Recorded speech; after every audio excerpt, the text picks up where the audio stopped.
Hello, Oscar. Welcome to KORK Horror Talks. How are you? Hello, good to see you. I'm very good, thank you. How are you? Thank you very much. I'm very good. I prepared a few questions for you, and I want to start with my first question. It is how was Deadhouse Distribution born, and what's the story behind founding a festival distribution company dedicated specifically to independent horror and genre cinema? Okay, so let me give you a little bit of story about Deadhouse. The company, it's born as Deadhouse Pictures, and this year we launched Deadhouse Distribution, which is the right and distribution we are talking today is about festival distribution for filmmakers and release of their movies in theaters. So we want to help all the filmmakers nowadays, especially within the horror genre, to distribute their movies. At the beginning, we start with short movies, especially, but we also help filmmakers with the feature films if they want to have a consulting or they need a specific help for the films. So our goal is to let the world and the right festival knows about those movies, especially the short films, because it's not easy today with a lot of films around the world to get into the right festival to get to know them. Ah, that's great. So, Italy holds a very special place in horror history, as you know. How do you look back on that golden age, starting with Mario Bava in the 60s and peaking in the 70s with Argento, Fulci, and Deodato? What made that era so unique? Well, I think they were very ahead of their time back in the days, especially comparing to other production in the United States or in the UK, for example. So they were great in any sense in their vision, in their films, in their way of put in place all the special effects, especially practical effect, more than back then CGI that were not really used to. So they were so, as I said, ahead of their times that they remain unique even nowadays. And still for us, as first of all, as big fans of the genre, but also as a producer or distributors, we always look back then to see if we can find something unique like they were mastered in the old days in the old schools. And if you go around, especially in events or festivals, there's always something that is mentioned them. It's always a conversation between producers or filmmakers always mentioned around the world, not just about Italians. Yes, They exactly. are talking about the Fulci or Bava or Argento. And I was actually in Cannes this year, and was Argento there presenting the new trilogy of movies that he's producing is part of. Like he's introducing with the new director, he's taking over his legacy. Mhm. Yes, exactly. And Giallo is Italy's gift to the world of horror, actually. Mm. It, it even shaped American slasher cinema from Halloween to Dress to Kill. And do you think Giallo's legacy still lives on in today's independent horror? That's really hard to answer because there are so many subgenres in the horror and in genre field, but uh, I think somehow Giallo is always there's a drop of Giallo in every movie, I guess, especially in the slashers movie, which are my favorite to be honest. I'm not much lover about Giallo as per se, like the genre is not my thing, but I like to watch some old school Dario Argento movies, and even today, like watching some nice thrillers, you can see some references about his movies or giallo Hmm. in general. Yes, exactly. And also Argento is one of my favorite directors ever too. And that's nice. And after the golden age, Italian horror went through a decline. And where does genre cinema stand in Italy today? Are you seeing a new generation or a new wave? Well, I have to say that when I went to Cannes, as I mentioned before, we launched to the world, let's say, a new wave of Italian filmmakers and producers and writers within the genre field in the fantastic pavilion. Because for the people they might not don't know, there's an area specific into the market of the festival in Cannes that is related to the horror and genre field. So we were there with around 100 between producers and directors to introducing our group to the world. So we are gathering all together with a new wave. So there were, for example, 7 projects. Between 7 projects, 4 were Italians. So with new filmmakers to one part of the competition. Other competitions were with other Italian directors. Even if there were not Italian movies in the official competition in Cannes, there was a lot of going on in the market. So I'm sure in the next few years, the world will hear back again from Italy with the horror and genre, especially for fantastic and sci-fi. So I'm really looking forward to see Italy back again in cinema. Actually, we already have a name is quite popular. It's Paolo Stripoli, which is actually from my area, from Italy, from Bari. It's a great director. He's young. He has great vision, and maybe you heard the name of La Valle dei Sorrisi. Is the Holy Boy, I think is the name in English, if I'm not mistaken. So it's becoming so it's coming again back in those days where Italian horror was very popular. Oh, that's really exciting. We really can't Mm, wait to see the new films from Italy, especially horror films. mm.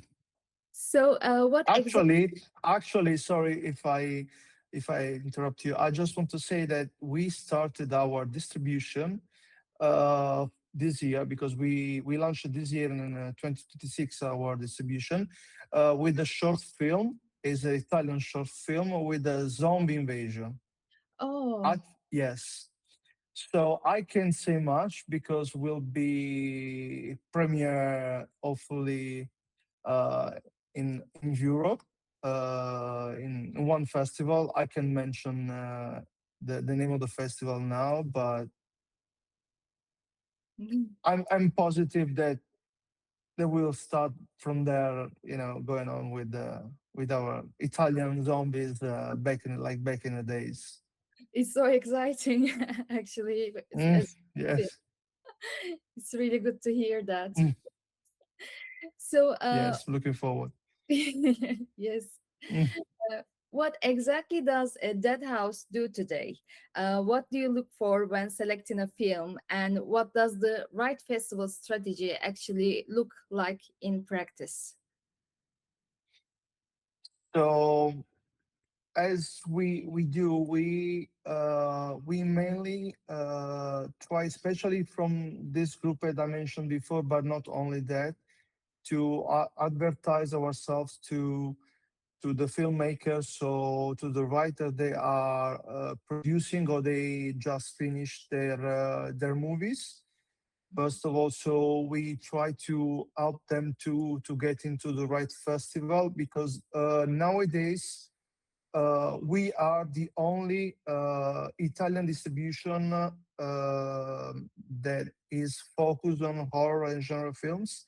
There are other Italian distributions, obviously, for festival distribution per se, but We are the only one that focus on this specific field, and we want to really uh, take care of those movies, of the work that was done by the filmmakers, because they don't have the right exposure into the right festivals. So we want to help them to get into the right festival, to have the right exposure, the right audience, to be recognized properly for their work.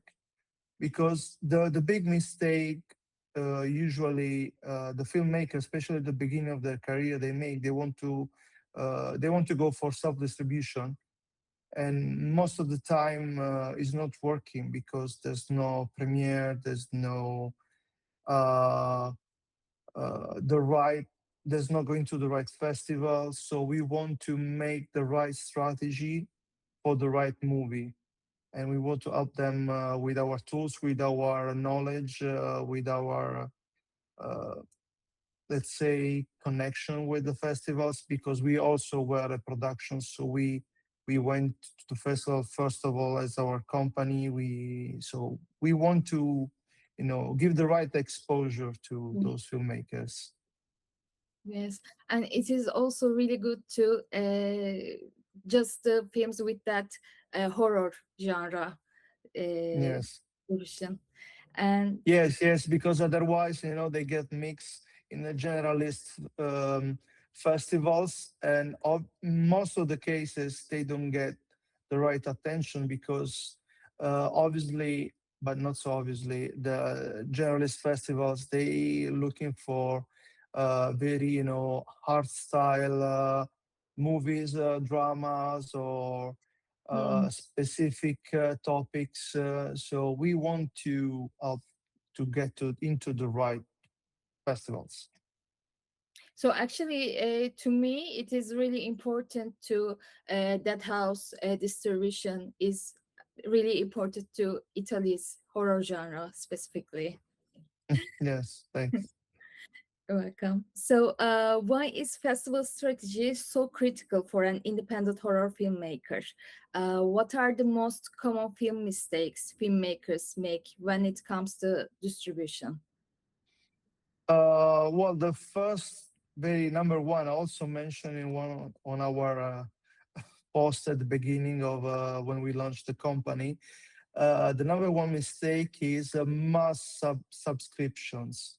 Hmm. So, especially the filmmakers at the beginning, they just send their movies to any kind of festivals, many festivals with no fees, which, with due respect, I mean, they're good festivals, but in general, uh, festivals with the fees gives you a little bit of, warranty. Let's say they guarantee the right exposure with the right audience, with the right judgment, uh, but it's not a critic this, so it's just a way of how we work. So uh, we always see this, especially at the beginning of their careers. Another one mistake is there's no premiere,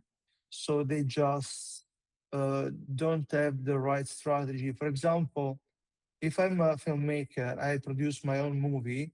I want to, even if I know maybe at the beginning of my career, I'm, let's say, nobody to the big audience, so to the big industry, but I want to try, give it a try to apply to a big festival, the A-list, we say, festivals, which are very important. You don't know if you apply, if your movie is fitting for the festival, you might get selected, and then it's a big exposure. So, because especially, as I mentioned, always say at the very beginning of their careers, they don't think about those things, the filmmakers. So this is one of the big mistakes, and it's a very shame also. I mean, not giving, okay, maybe not the world premiere, but the national premiere or the regional premiere. It's very important because it also gives to the festival a unique that say, okay, for example, in Turkey. We send a movie to Cork, and is could be European premiere or national premiere, which is very important for us. And Cork is very great festival to be part of. Mm, thank you very much. Mm. Uh, so my last question is, what are Deadhouse's goals for the future? And where the partnerships with international festivals like KORK Horror Festival into that vision? Well, I have to say, just a step back, that we have received since we launched Deadhouse Pictures, to be honest, more than distribution, a lot of movies from Turkey, horror movies, and I was very surprised. There is a big market over there, so we want to um, get to know also, our let the market know, let the festival, let Cork know what in Italy we are able to do, to produce, to distribute. But also we want to get to know what is the audience, what the audience like, what the festival directors like, I mean, I hope personally that we have a long partnership with Cork for many years, and we hope we can have at least one movie every here in Cork selected, so to be, in competition. That means the movie we are distributing are valid, and obviously is recognized by Cork Festival. So the goal is to keep on going with the distribution with great movies. We also would like to see that new horror movies from Italy. Yes, hope you will see soon. So my questions is done. Do you have something to add? There was a great interview, let's say, great podcast. So I'm really glad you invited me. I'm happy I had an interview here, and I'm looking forward to come to Cork for the next edition. So I think will be possibly next year, or maybe before. But I quite come often to Istanbul, to Turkey, for holiday. I really like, so I'm also looking forward to come to the festival. Oh, that's great. We would like to meet you in person as well. Thank you, thank you, very nice, thank you. Thank you very much.